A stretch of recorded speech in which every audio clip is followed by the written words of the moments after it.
Good morning, स्वागत है आप सभी का अपने यूट्यूब चैनल टीएमसी नॉलेज में। आज हम देखने वाले हैं बिहार एसएससी के लिए ये हमारा चौथा प्रैक्टिस सेट होगा जो प्रीवियस ईयर का ही क्वेश्चन है। और देखिए ये पेपर जो हुआ था 9 दिसंबर 2018 को, जो इंटर स्तरीय जो पीटी की परीक्षा जो री एग्ज़ाम हुआ था उसका ये शॉर्ट पेपर है। ये हमने दिया है आज पब्लिकेशन की जो मार्केट में जो नई बुक आई है, यानी कि जो एसके झा जो सर हैं उनके द्वारा ये गाइडेड की हुई बुक है, तो काफ़ी अच्छा है। इसके पहले भी हमने इस पर 3 वीडियो का हमने प्रीवियस ईयर का जो प्रैक्टिस सेट हमने अपलोड किया है, आप हमारे प्लेलिस्ट में जा कर के उसको देख सकते हैं। तो आइए शुरू करते हैं। आज का हमारा ये पहला सवाल है आज के लिए। देखिए इसमें पहला सवाल है कि अंतर्राष्ट्रीय मुद्रा कोष का मुख्यालय कहाँ है। अंतर्राष्ट्रीय मुद्रा कोष का मुख्यालय जो है वो है वाशिंगटन डीसी में है, यानी कि इसका राइट आंसर इसमें बी होगा, वाशिंगटन डीसी। और हम जानते हैं कि जो अंतर्राष्ट्रीय मुद्रा कोष यानी कि जो IMF उसको कहा जाता है, इसकी स्थापना 1945 में हुई थी और वर्तमान में इसके 190 सदस्य देश हैं। और जो अंडोरा है, अंडोरा इसका अंतिम सदस्य देश बना हुआ है। तो ये कुछ जानकारी है। और अगला प्रश्न है कि भारत में अवशिष्ट शक्तियाँ किस में निहित है। ऑप्शन आपके सामने है, देखिए। और इसका सही जवाब हो जाएगा कि केंद्र सरकार में। भारत की जो अवशिष्ट शक्तियां हैं वो केंद्र सरकार में निहित हैं। और नेक्स्ट प्रश्न है कि आग्नेय चट्टान का उदाहरण है। आग्नेय चट्टान का उदाहरण इसमें से कौन है, देख लीजिए। ऑप्शन आपके सामने है, बालू पत्थर, संगमरमर, क्वार्टजाइट और बेसाल्ट। तो इसका राइट आंसर इसमें डी होगा, यानी कि आग्नेय चट्टान का उदाहरण है बेसाल्ट जो है कि इसका उदाहरण है। और बेसाल्ट के क्षरण से काली मिट्टी का निर्माण होता है और काली मिट्टी को हम लोग रेगुर मृदा के नाम से भी जानते हैं। ठीक है। आग्नेय चट्टान जो होता है उसको प्राथमिक चट्टान भी कहा जाता है। तो इस तरीके से। और संगमरमर जो है, ये संगमरमर तो एक चूना पत्थर का रूपांतरण है। और क्वार्टजाइट जो है इसमें देख रहे हैं आप, तो ये जो है कि ये रूपांतरित चट्टान का उदाहरण है और जो बालुका के रूपांतरण से बनता है। इस तरीके से देखिएगा। अगला प्रश्न है कि किस राज्य में मिंथौल नदी बहती है। मिंथौला नदी बहती है किस राज्य में, देखना है। तो देखिए मिंथौला नदी जो है वो गुजरात में बहती है, इसका राइट आंसर इसमें सी हो जाएगा। और जा कर के मिंथौला नदी गुजरात में बहती है और यह अरब सागर में जा कर के मिल जाती हैं। नेक्स्ट प्रश्न है कि भारत में शून्यकाल कब शुरू की गई थी। भारत में शून्यकाल की शुरुआत कब से की गई थी। भारत में शून्यकाल की जो शुरुआत हुई थी 1962 में की गई थी।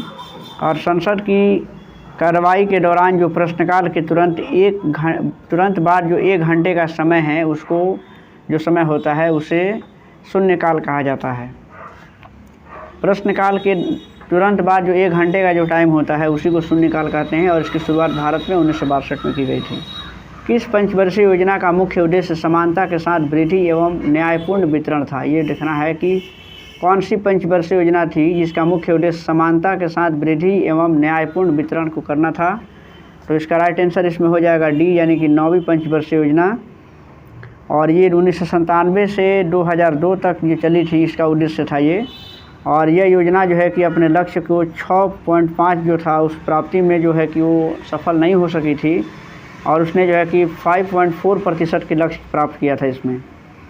इसमें क्षेत्रीय संतुलन पर भी विशेष बल दिया गया था 9वीं पंचवर्षीय योजना के अंतर्गत। नेक्स्ट प्रश्न है कि गदर पार्टी की स्थापना कब हुई थी। 1913 इसका सही जवाब होगा। गदर पार्टी की जो स्थापना हुई थी वो सैन फ्रांसिस्को में हुई थी, यानी कि USA में, और 1913 में हुई थी।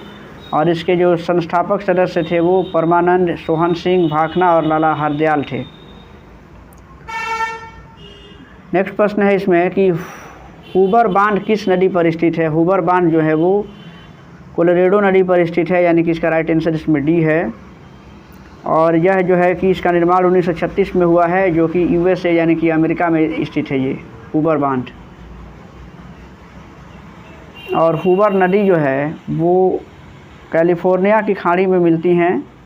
और ये जो कोलोरेडो नदी है उसका उद्गम स्थल जो है कि वो कंपाउंड पैस लेक में है।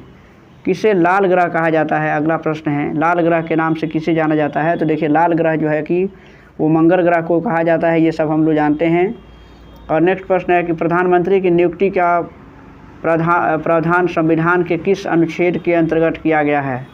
इसका राइट आंसर हो जाएगा ऑप्शन बी, यानी कि अनुच्छेद 75 के तहत ये प्रावधान किया गया है कि भारत का एक प्रधानमंत्री भी होगा। राष्ट्रीय एकता परिषद का गठन कब किया गया था। राष्ट्रीय एकता परिषद का जो गठन हुआ था 1961 में किया गया था, और इसकी अध्यक्षता जो है कि वो प्रधानमंत्री करते हैं। नेक्स्ट प्रश्न है कि भारत के प्रथम पेमेंट गेटवे रुपए की शुरुआत कब की गई थी। ये प्रश्न एक बार और भी इसके पहले पूछा गया था, 2014 में इसकी शुरुआत की गई थी, यानी कि इसका राइट आंसर डी होगा। और इसका राइट आंसर इसमें मई 2014 है, इसमें अप्रैल 2014 नहीं, इसका ऑप्शन बी है, यानी कि मई 2014 में इसका यूज़ किया गया है, इसका प्रयोग शुरुआत की गई थी। और नेक्स्ट प्रश्न देखते हैं। अगला प्रश्न देखते हैं कि राजभाषा कीर्ति अवार्ड 2017 किसने जीता। तो ये जो है कि इसका ऑप्शन इसमें हो जाएगा जवाहरलाल नेहरू मंत्रालय को दिया गया था ये। और अगला प्रश्न है कि 2017 में विश्व का सर्वश्रेष्ठ एयरपोर्ट किससे आंका गया है। तो इसका राइट आंसर इसमें हो जाएगा नई दिल्ली। कंटगा पठार में मुख्य रूप से क्या पाया जाता है।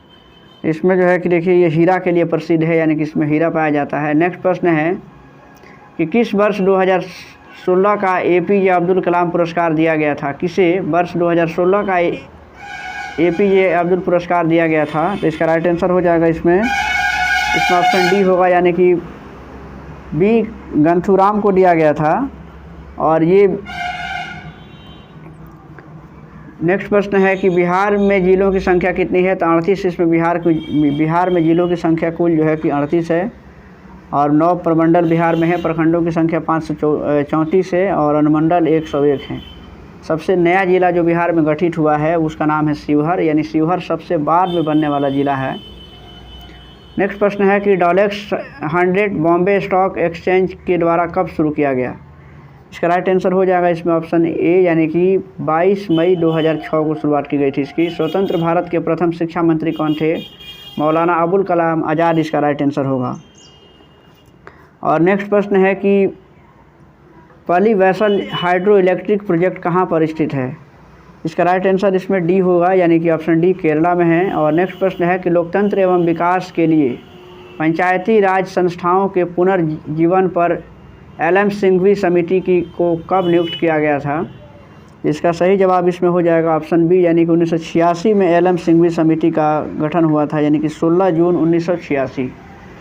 भारतीय संविधान के किस अनुच्छेद में चुनाव आयोग का प्रावधान है। चुनाव आयोग का प्रावधान जो है कि अनुच्छेद 324 में किया गया है। इसका राइट आंसर 1 होगा इसमें, यानी कि 324(1) में चुनाव आयोग का प्रावधान है। और एक संवैधानिक संस्था है चुनाव आयोग, जो इलेक्शन कमीशन है। 25 जनवरी 1950 को इसकी स्थापना की गई थी। नेक्स्ट प्रश्न है कि नूबियन मरुस्थल कहाँ स्थित है। नूबियल मरुस्थल कहाँ स्थित है। तो यह जो है कि सूडान में स्थित है, यानी कि इसका राइट आंसर इसमें सी हो जाएगा। अगला प्रश्न है, देख लीजिए कि वर्ष 2015-16 के लिए इंदिरा गांधी अवार्ड से किसे सम्मानित किया गया था। इसका ऑप्शन यहाँ देख लीजिए। इसका ऑप्शन है जावेद अख्तर, आमिर खान, TM कृष्णा या फिर वीरप्पा मोइली को। इसका राइट आंसर इसमें हो जाएगा। इसका राइट आंसर देख लीजिए, इसका ऑप्शन सी सही है, यानी कि TM कृष्णा को जो है कि इंदिरा गांधी राष्ट्रीय एकता अवार्ड से दिया गया था। और ये जो है कि कर्नाटक शैली के प्रसिद्ध संगीतकार एवं समाज सुधारक हैं TM कृष्णा, और इनको जो है कि 2015-16 का इंदिरा गांधी राष्ट्रीय पुरस्कार दिया गया था। नेक्स्ट प्रश्न है, भारत में स्वर्ण रेखा क्रांति किससे संबंधित है। नेक्स्ट प्रश्न इसका देख लीजिए, भारत में स्वर्ण रेखा क्रांति किससे संबंधित है। देखिए इसका राइट आंसर इसमें ऑप्शन डी होगा, यानी कि जूट से संबंधित है ये। और देश में जो 71% जो 71% जूट का उत्पादन जो होता है वो अकेले पश्चिम बंगाल में होता है। सुनहरी क्रांति जो हुई थी, यानी कि जो गोल्डन रिवॉल्यूशन हुआ था, उसका संबंध बागवानी के संबंध में है, यानी कि विशेष करके फल उत्पादन से इसका संबंध है। तो नेक्स्ट प्रश्न देखते हैं कि प्रथम भोजपुरी उपन्यास बिंदिया किसके द्वारा लिखी गई है। बिंदिया उपन्यास किसके द्वारा लिखी गई है। तो इसका राइट आंसर हो जाएगा इसमें रामनाथ पांडे इसका आंसर होगा। और नेक्स्ट प्रश्न है कि कोरिंगा मैंग्रोव स्थल कहाँ स्थित है। कोरिंगा मैंग्रोव स्थल आंध्र प्रदेश में है। इसका राइट आंसर इसमें होगा। और प्रधानमंत्री आदर्श ग्राम योजना कब शुरू किया गया था। देखिए यहाँ पे दिया हुआ है, प्रधानमंत्री आदर्श ग्राम योजना कब शुरू किया गया था। इसका राइट आंसर हो जाएगा 2009-10 में इसकी शुरुआत हुई थी, और इसका राइट आंसर इसमें ए हो जाएगा। नेक्स्ट प्रश्न है कि भारत में कौन सा राज्य चांदी का सर्वाधिक उत्पादन करता है। चांदी का सर्वाधिक उत्पादन करने वाला राज्य कौन सा है, तो इस पर देखना है। इसमें इसका ऑप्शन बी हो जाएगा, यानी कि राजस्थान। राजस्थान चांदी का सबसे बड़ा उत्पादक राज्य है। और इसके साथ साथ और भी राज्य हैं जो चांदी का उत्पादन करते हैं, जैसे राजस्थान के अलावा कर्नाटका है, झारखंड है। और भारत में अगर चांदी का सर्वाधिक उत्पादन की बात करें तो हिंदुस्तान जिंक लिमिटेड करता है। नेक्स्ट प्रश्न इसमें है कि बिहार में भारत छोड़ो आंदोलन के दौरान सचिवालय गोलीबारी की घटना कब हुई थी। इसका राइट आंसर हो जाएगा इसमें 11 अगस्त 1942 को हुई थी। सचिवालय पर जो घटना हुई थी, इसमें 7 जवान शहीद हुए थे बिहार के। 7 जो विद्यार्थी थे, 7 जो छात्र शहीद हुए थे। अगला प्रश्न है कि टिटिकाका झील कहाँ स्थित है। टिटिकाका झील जो है कि ये पेरू बोलिविया के सीमा पर है, यानी कि इसका राइट आंसर इसमें ए हो जाएगा। और नेक्स्ट प्रश्न है कि भारतीय संविधान के किस अनुच्छेद में राज्य वित्त आयोग का प्रावधान किया गया है। तो राज्य वित्त प्रावधान का जो राज्य वित्त आयोग का प्रावधान किया गया है वो 243I में इसका प्रावधान किया गया है, यानी कि राज्य वित्त आयोग की सिफारिश पर पंचायत और जो नगर पालिकाएँ हैं उसको राज्य की संचित निधि से धन दिया जाता है। तो इसका राइट आंसर इसमें ए हो जाएगा। और इसका गठन जो है कि राज्यपाल करता है। कार्यकाल इसका 5 वर्ष का होता है। नेक्स्ट प्रश्न है कि राष्ट्रीय ग्रामीण स्वास्थ्य मिशन कब शुरू हुआ। राष्ट्रीय ग्रामीण स्वास्थ्य मिशन यानी कि NRHM की शुरुआत जो है कि अप्रैल 2005 से हुई थी, यानी कि इसका राइट आंसर इसमें ऑप्शन डी होगा। नेक्स्ट प्रश्न है कि industrial scientific India private limited का मुख्यालय कहाँ पर स्थित है। इसमें सही जवाब देख लीजिए। इसका राइट आंसर है नवी मुंबई में है, इसका राइट आंसर है। और नेक्स्ट प्रश्न है कि किस संविधान संशोधन द्वारा वर्ष 2026 तक लोकसभा के सीटों का पुनर्निर्माण पर प्रतिबंध लगा दिया गया है। तो इसका राइट आंसर इसमें हो जाएगा कि जो इसमें 84वां संशोधन हुआ था संविधान का संशोधन, उसमें 2026 तक के लिए लोकसभा की सीटों के पुनर्निर्धारण पर प्रतिबंध लगा दिया गया है। जालियांवाला बाग हत्याकांड की घटना कब हुई थी। 13 अप्रैल 1919 को हुई थी। और इनमें कौन सी कंपनी नवरत्न कंपनी में शामिल हैं। नवरत्न कंपनी में शामिल कौन है, तो MTNL जो है ये नवरत्न कंपनियों में शामिल हैं। और वर्तमान में अगर देखें तो भारत में नवरत्न कंपनियों की संख्या जो है कि 13 है, यानी कि 13 कंपनियां को जो है कि नवरत्न का दर्जा मिला हुआ है। और नेक्स्ट प्रश्न देखते हैं कि बिहार में चौकीदारी कर न देने का अभियान कब शुरू किया गया था। चौकीदारी कर का विरोध हुआ था और उसमें चौकीदारी कर न देने का जो शुरुआत किया गया था वो सविनय अवज्ञा आंदोलन के दौरान किया गया था। 1930 में इसका राइट आंसर होगा। नेक्स्ट प्रश्न है कि the ministry of utmost happiness किसके द्वारा लिखी गई है। ये किताब है। तो इसका राइट आंसर इसमें हो जाएगा कि ए, यानी कि अरुंधति राय के द्वारा ये किताब लिखी गई है। समाज में धन के वितरण की असमानता को कम करने में कौन सा कर सहायक होता है।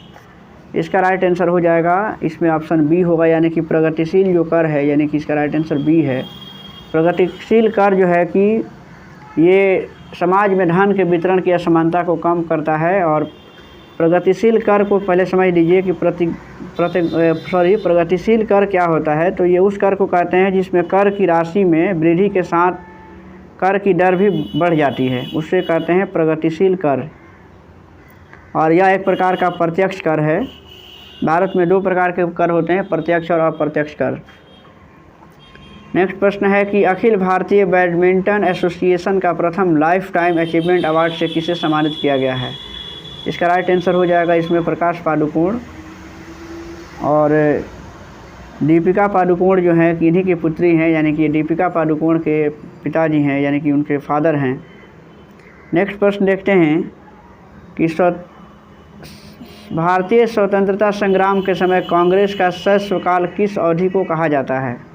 तो इसका 1885 से 1905 का जो समय है उसे कांग्रेस के शैशवकाल से कहा जाता है। और इस काल को उदारवादी चरण भी कहते हैं। कांग्रेस का स्थापना जो है 1885 में हुई थी। नेक्स्ट प्रश्न देखते हैं कि जुलाई 2017 में 22वां एशियन एथलेटिक्स चैम्पियन कहाँ संपन्न हुआ था। इसका राइट आंसर इसमें डी होगा, यानी कि भुवनेश्वर में इसका ये हुआ था। और नेक्स्ट प्रश्न है कि द कोलिशन ईयर्स किसके द्वारा लिखा गया है? द कोलिशन ईयर्स यानी कि ये लिखा गया है प्रणब मुखर्जी के द्वारा। तो इसका राइट आंसर इसमें हो जाएगा ऑप्शन डी। भारतीय राष्ट्रीय कांग्रेस के दूसरे अध्यक्ष कौन थे?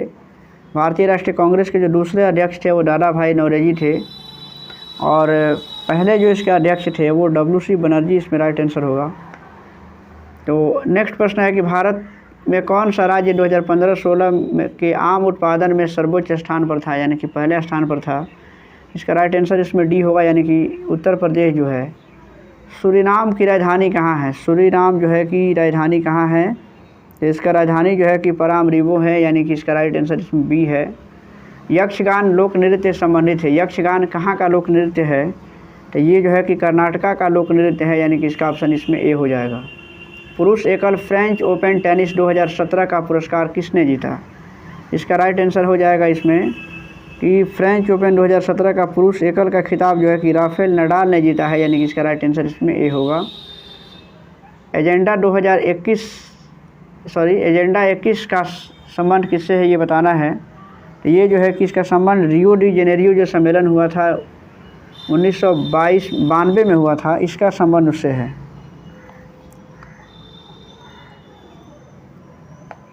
हिंदी उपन्यास राग दरबारी किसके द्वारा लिखी गई है? यानी कि राग दरबारी किसके द्वारा लिखा गया है? तो ये जो है कि श्रीलाल शुक्ल के द्वारा लिखा गया है।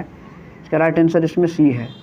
साइमन कमीशन की रिपोर्ट कब प्रकाशित की गई थी? साइमन कमीशन 1927-28 में भारत आया था, और 1928 में भारत आया था ये, और इसकी रिपोर्ट जो है कि 1930 में प्रकाशित हुई थी, यानी कि 3 साल के बाद इसकी रिपोर्ट प्रकाशित हुई।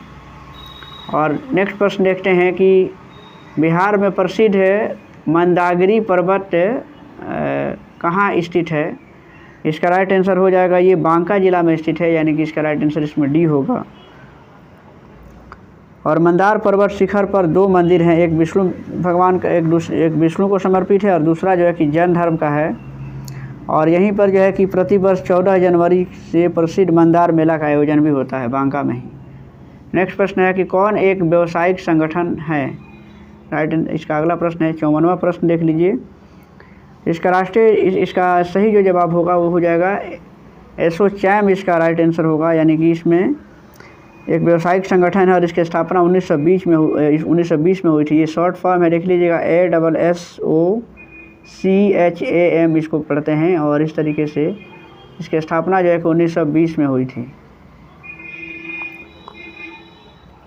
और अगला प्रश्न है कि हडसन जल संधि जोड़ती है। हडसन जल संधि किसको जोड़ती है? तो इसका राइट आंसर हो जाएगा इसमें ऑप्शन डी, यानी कि हडसन की खाड़ी और लेब्राडोर सागर को जोड़ने का काम करती हैं। और लेब्राडोर जो है कि लेब्राडोर की जलधारा गर्म जलधारा का उदाहरण है। तो ये जो है कि 55 जो प्रश्न थे वो हमारे सामान्य अध्ययन के थे, और इसके बाद से विज्ञान और गणित के कुछ प्रश्न हैं। देखिए, इसमें पहला प्रश्न है विज्ञान से संबंधित है कि नींबू का डाइबैक रोग का कारण क्या है? नींबू में जो डाइबैक रोग होता है इसका कारण क्या है? ये जस्ता की कमी से होता है, और इसका सही जवाब इसमें राइट आंसर डी होगा। जस्ता की कमी के कारण नींबू में डाइबैक रोग पाया जाता है, और यह एक कवक जनित रोग भी है। और इसमें क्या करता है कि यह रोग जो है कि मुख्य रूप से नींबू के जो पौधा होता है, ये जो पेड़ होता है, उसकी शाखाओं को प्रभावित करने का काम करता है।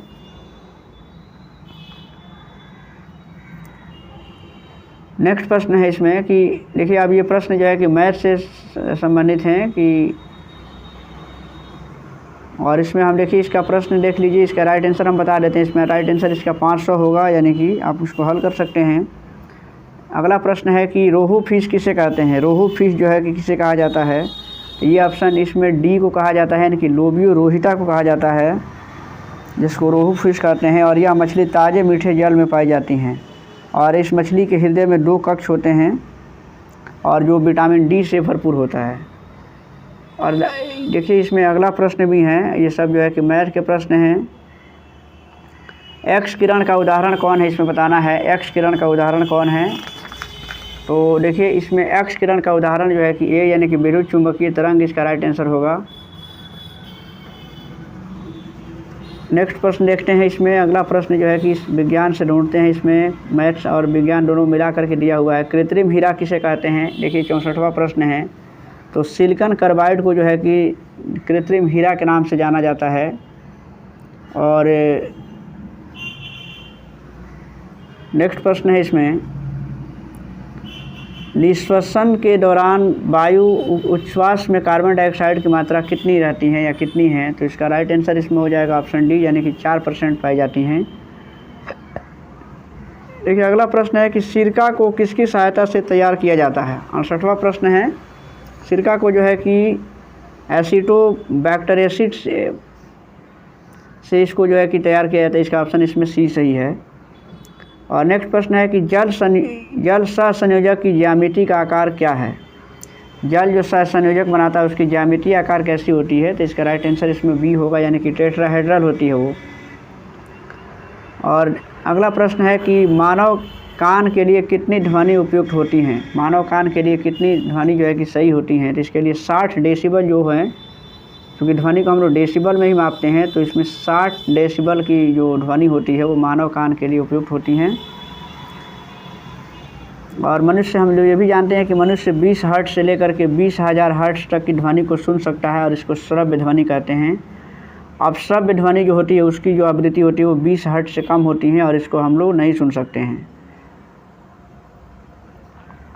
सामान्य जो हम लोग बातचीत करते हैं उसकी जो तीव्रता होती है वो 45 डेसिबल तक की होती है, और 60 डेसिबल से जो उच्च ध्वनि होगी उसकी तीव्रता अगर अधिक होगी 60 डेसिबल से, जो मानव कान के लिए हानिकारक होती हैं। नेक्स्ट प्रश्न इसमें देखते हैं कि नाभिकीय विखंडन की खोज किसने की थी? अगला प्रश्न है, नाभिकीय विखंडन की खोज किसने की थी? इसमें हो जाएगा, इसमें हॉर्न एवं स्ट्रासमैन ने इसका खोज किया था। राइट आंसर इसका बी हो जाएगा। और नेक्स्ट प्रश्न देखते हैं कि किसे विज्ञान का महाद्वीप कहा जाता है? तो विज्ञान का महाद्वीप किसे कहा जाता है? तो देखिए इसमें अंटार्कटिका इसका राइट आंसर होगा, इसमें ऑप्शन सी इसका राइट आंसर है। सोलर कुकर में किसका प्रयोग होता है? तो इसमें अवतल दर्पण का प्रयोग होता है, इसका ऑप्शन इसमें सी सही है। आयल गैस एक मिश्रण है। आयल गैस किसका मिश्रण है इसमें देखना है, आयल गैस किसका मिश्रण है? तो आयल गैस जो है कि वो ऑप्शन बी, यानी कि इसमें संतृप्त और असंतृप्त हाइड्रोकार्बन का एक मिश्रण है, इसका राइट आंसर इसमें बी होगा। नेक्स्ट प्रश्न है कि कौन सा प्रोटीन साधारण प्रोटीन का एक उदाहरण है? तो इसमें जो है कि ऑप्शन इसका डी सही है, यानी कि ग्लोब्यूलिन इसका राइट आंसर होगा। नैनो टेक्नोलॉजी के जनक कौन है? इसमें अगला प्रश्न है, नैनो टेक्नोलॉजी का जनक किसे माना जाता है? तो इसका ऑप्शन है इसमें रिचर्ड फेनमैन को नैनो टेक्नोलॉजी का जनक माना जाता है। और इसमें है कि किस देश में मानव जीनोम प्रोजेक्ट शुरू किया गया है? तो राइट आंसर इसका हो जाएगा ऑप्शन सी, यानी कि संयुक्त राज्य अमेरिका में इसका शुरुआत हुआ है। और गन मेटल मिश्रण है, गन मेटल वाला प्रश्न ये पिछले सेट में भी आया हुआ था, यानी कि ये और भी इसके पिछले प्रीवियस में भी ये सवाल जो है कि पूछा जा चुका है। गन मेटल का संबंध किससे है? तो इसका राइट आंसर होगा तांबा है, टीन, जिंक और सीसा का एक मिश्रण होता है। और अगला प्रश्न है कि कोशिका का रसोई घर किसे कहते हैं? यानी कि कोशिका का रसोई घर किसे कहते हैं? तो इसका राइट आंसर ही इसमें हो जाएगा ऑप्शन बी, यानी कि क्लोरोप्लास्ट को कहा जाता है कोशिका का रसोई घर, और क्लोरोप्लास्ट को हरित लवक भी कहा जाता है। माइटोकॉन्ड्रिया है, तो माइटोकॉन्ड्रिया को जानते हैं कि इसे अब कोशिका का ऊर्जा घर यानी कि पावर हाउस के नाम से जानते हैं। नेक्स्ट प्रश्न इसमें है, देखिए इसमें और भी प्रश्न है जो कि सब मैथ के प्रश्न दिख रहे हैं। इसमें एक और प्रश्न है, यहाँ पे 91 नंबर प्रश्न है कि टॉर्च में किस सेल का प्रयोग होता है? तो टॉर्च में जो सेल का उपयोग होता है वो शुष्क सेल का उपयोग होता है, यानी इसका ऑप्शन इसमें बी होगा। और 1 से 50 तक की संख्याओं का योग कितना है? आप इसको जोड़ सकते हैं, n × n + 1/2 के आधार पर इसको जोड़ सकते हैं हम। तो इसमें इसका सही जवाब होगा इसमें 1275 होता है। अगला प्रश्न है कि साइट्रस तेल निकाला जाता है। साइट्रस का जो तेल है वो किससे निकाला जाता है? यानी कि देवदार पेड़ से साइट्रस तेल निकाला जाता है, यानी कि इसका राइट आंसर इसमें ऑप्शन सी है। और इसमें देखिएगा सॉफ्ट ग्लास किसे कहा जाता है? सॉफ्ट ग्लास किसे कहते हैं? इसका राइट आंसर इसमें ए है, यानी कि सोडा ग्लास को कहते हैं। और नेक्स्ट प्रश्न है, ये सब देखिए, श्वेत रक्त कणिकाओं की औसत जीवन अवधि कितनी होती है? जो WBC होता है, यानी कि उसका जीवन अवधि कितनी होती है? तो ये 5 से 7 दिनों का इनका जो है कि जीवन अवधि होता है। अब जो है कि जो श्वेत रक्त कणिका यानी कि इसको WBC भी कहते हैं, तो WBC को जो है कि शरीर का सिपाही भी कहा जाता है, और ये जो है कि शरीर में प्रतिरक्षा जो है कि तंत्र मैंने शरीर को जो है कि प्रतिरक्षा शक्ति प्रदान करते हैं। और जो RBC होता है, इसमें देख लीजिए, जो लाल रक्त कणिकाएँ होती हैं, उनका जो जीवन काल होता है 120 दिन का होता है। और RBC की मृत्यु जो है कि यकृत और प्लीहा में हो जाती है, इसीलिए प्लीहा को RBC का कब्रिस्तान भी कहते हैं। इसका राइट आंसर इसमें हो जाएगा 5 से 7 दिन। नेक्स्ट प्रश्न है कि अब देख लीजिए, सब मैथ के प्रश्न हैं।